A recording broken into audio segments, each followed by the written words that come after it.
warahmatullahi wabarakatuh. Perkenalkan, nama saya Lutfia dari kelas 2B, Prodi D4 Administrasi Bisnis jurusan Administrasi Niaga. Pada kali ini saya akan memaparkan beberapa materi mengenai manajemen risiko perbankan. Baiklah, adapun subbab atau pokok pembahasan materi yang akan saya bahas yaitu yang pertama, manajemen risiko di dunia perbankan. Yang kedua, jenis-jenis risiko di perbankan. Yang ketiga, strategi manajemen risiko. Yang keempat, kepatuhan regulasi dan standar internasional. Yang kelima, pengukuran dan evaluasi risiko. Dan yang terakhir adalah kesimpulan. Baiklah, pada pokok pembahasan yang pertama, yaitu manajemen risiko di dunia perbankan. Manajemen risiko dalam dunia perbankan adalah proses pengidentifikasian, pengukuran, pengendalian, dan mitigasi risiko-risiko yang dihadapi oleh lembaga keuangan. Tujuan utama dari manajemen risiko perbankan adalah untuk melindungi kepentingan bank, menjaga stabilitas keuangan, dan memastikan kelangsungan usaha. Adapun berikut adalah langkah-langkah umum yang terlibat dalam manajemen risiko di dunia perbankan. Yang pertama itu, identifikasi risiko, yaitu bank harus mengidentifikasi dan memahami risiko-risiko yang dihadapinya. Yang kedua, pengembangan kebijakan dan prosedur, yaitu bank harus mengembangkan kebijakan dan prosedur yang jelas untuk mengelola dan mengendalikan risiko-risiko yang diidentifikasi. Yang ketiga, pengendalian risiko. Bank harus menerapkan langkah-langkah pengendalian risiko yang efektif untuk meminimalkan risiko yang diidentifikasi. Yang keempat, mitigasi risiko, yaitu bank harus mengadopsi atau strategi mitigasi yang tepat untuk mengurangi dampak dan frekuensi risiko yang dihadapi. Yang terakhir, yaitu yang kelima, pemantauan dan pelaporan, yaitu bank harus secara terus-menerus memantau dan mengevaluasi risiko-risiko yang dihadapi serta melaporkan kepada pihak yang berwenang, termasuk regulator dan manajemen bank. Baiklah, saya akan beralih pada pokok pembahasan yang kedua, yaitu jenis-jenis risiko perbankan. Dalam industri perbankan, terdapat berbagai jenis risiko yang harus dikelola dengan hati-hati oleh lembaga-lembaga keuangan. Berikut ini ada beberapa jenis risiko perbankan yang umum. Yang pertama itu, risiko kredit. Risiko ini terkait dengan kemungkinan debitur tidak mampu atau enggan membayar kembali pinjaman atau kewajiban keuangan lainnya. Yang kedua, risiko pasar. Risiko ini berkaitan dengan perubahan nilai aset atau kewajiban keuangan akibat fluktuasi di pasar keuangan. Yang ketiga, risiko likuiditas. Risiko likuiditas terkait dengan ketidakmampuan bank untuk memenuhi kewajiban keuangan yang jatuh tempo atau memperoleh dana dengan biaya wajar untuk memenuhi kebutuhan dana sehari-hari. Yang keempat, risiko operasional. Risiko ini adalah risiko yang timbul dari kegagalan proses, sistem, atau manusia. Yang kelima, risiko kepatuhan. Risiko kepatuhan terkait dengan pelanggaran, peraturan, dan hukum yang mengatur operasi perbankan. Yang keenam, risiko reputasi. Risiko reputasi muncul ketika bank mengalami kerugian pada citra atau nama baiknya. Hal ini dapat disebabkan oleh skandal, pelanggaran umum, pelayanan pelanggan yang buruk, atau tindakan yang tidak etis. Baiklah, selanjutnya saya akan beralih pada pokok pembahasan yang ketiga, yaitu strategi manajemen risiko. Strategi manajemen risiko merupakan pendekatan yang digunakan oleh perusahaan atau lembaga-lembaga keuangan untuk mengelola risiko-risiko yang dihadapinya. Berikut ini adalah beberapa strategi umum yang dapat diterapkan dalam manajemen risiko. Yang pertama itu penghindaran risiko. Strategi ini melibatkan menghindari risiko dengan tidak terlibat dalam kegiatan atau transaksi yang dianggap berisiko tinggi. Misalnya, bank dapat memutuskan untuk tidak memberikan pinjaman kepada sektor industri tertentu yang dianggap memiliki risiko kredit yang tinggi. Yang kedua, diversifikasi. Diversifikasi risiko adalah strategi untuk mengurangi risiko dengan membagi portofolio keuangan atau operasional menjadi beberapa aset atau bisnis yang berbeda. Yang ketiga, transfer risiko.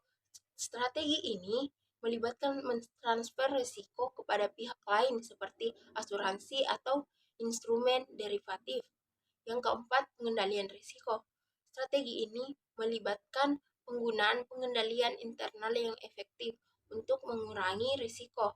Yang kelima, mitigasi risiko. Strategi ini melibatkan langkah-langkah untuk mengurangi dampak risiko jika terjadi. Baiklah, selanjutnya saya akan beralih pada pokok pembahasan yang keempat, yaitu kepatuhan regulasi dan standar internasional.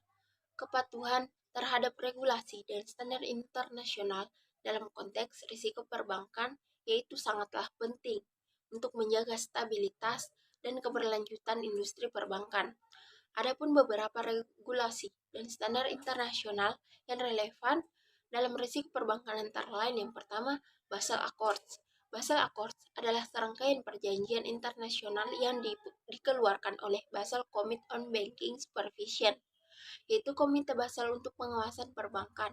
Accords ini bertujuan untuk mengatur dan memperkuat kerangka kerja pengaturan perbankan di seluruh dunia. Yang kedua, International Financial Reporting Standard 9 adalah standar akuntansi internasional yang dikeluarkan oleh International Accounting Standard Board. Standar ini mengatur pengakuan, pengukuran, dan penyajian instrumen keuangan termasuk aset keluarga dan penurunan nilai.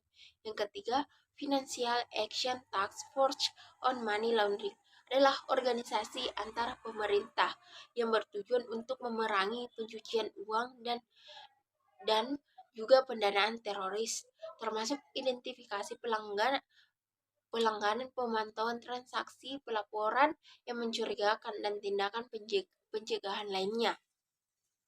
Dan yang keempat, ISO 31000 adalah standar internasional untuk manajemen risiko yang dikeluarkan oleh International Organization for Standardization. Standar ini memberikan pedoman umum untuk identifikasi, evaluasi, dan pengelolaan risiko di semua sektor, termasuk sektor perbankan. Bank-bank yang dapat menerapkan kerangka ISO 31000 untuk memastikan pendekatan yang komprehensif dan terstruktur dalam manajemen risiko. Baiklah, selanjutnya saya akan beralih pada pokok pembahasan yang kelima, yaitu pengukuran dan evaluasi risiko pada manajemen risiko perbankan. Pengukuran dan evaluasi risiko merupakan komponen penting dalam manajemen risiko perbankan. Proses ini membantu bank dalam mengidentifikasi, mengukur, dan mengevaluasi potensi risiko yang dihadapi, sehingga mereka dapat mengambil tindakan yang tepat untuk mengelola risiko tersebut. Berikut ini ada beberapa metode umum yang digunakan dalam pengukuran dan evaluasi risiko pada manajemen risiko perbankan. Yang pertama itu analisis kualitatif. Metode ini melibatkan penilaian risiko berdasarkan karakteristik kualitatif seperti deskripsi naratif tentang risiko, penilaian subjektif, pengamatan, pengalaman, dan penilaian ahli. Yang kedua, analisis kuantitatif. Metode ini menggunakan data numerik dan statistik untuk mengukur risiko secara kuantitatif. Yang ketiga, key risk indicator atau yang biasa kita sebut KRI adalah metrik atau indikator yang digunakan untuk mengukur kinerja atau perubahan risiko. KRI dapat berupa angka, rasio, atau persentase yang menggambarkan perubahan dalam tingkat risiko. Yang keempat, evaluasi risiko eksternal. Selain pengukuran risiko internal, bank juga harus mempertimbangkan faktor-faktor risiko internal yang dapat mempengaruhi kesehatan dan stabilitas industri perbankan. Ini termasuk perubahan regulasi, kondisi ekonomi makro, fluktuasi pasar keuangan, dan risiko geopolitik. Baiklah, dari beberapa materi yang saya paparkan, yaitu mengenai manajemen risiko perbankan, adapun kesimpulan yang dapat saya simpulkan dari penjelasan materi itu adalah secara keseluruhan, manajemen risiko perbankan adalah pendekatan terstruktur yang bertujuan untuk mengidentifikasi, mengukur, mengelola, dan memitigasi risiko-risiko yang dihadapi oleh bank. Risiko perbankan dapat berasal dari berbagai sumber dan penting bagi bank untuk memahami dan mengelola risiko tersebut untuk menjaga stabilitas, melindungi nasabah, dan mematuhi regulasi dan standar internasional. Adapun proses manajemen risiko perbankan melibatkan siklus yang meliputi identifikasi risiko, pengukuran dan evaluasi risiko, pengelolaan risiko, serta pemantauan dan pelaporan risiko. Metode pengukuran dan evaluasi risiko melibatkan analisis kualitatif dan kuantitatif. Baiklah teman-teman, mungkin itulah sedikit paparan materi dan juga kesimpulan yang telah saya berikan. Bila ada kesalahan kata, mohon dimaafkan. Dan akhir kata penutup dari saya yaitu saya akan memberikan quotes yang saya dapat dari Winston Churchill, yaitu sukses bukanlah final, kegagalan tidak fatal, keberanian untuk melanjutkan yang diperhitungkan. Saya Lutfia, sekian dari saya. Wassalamualaikum warahmatullahi wabarakatuh.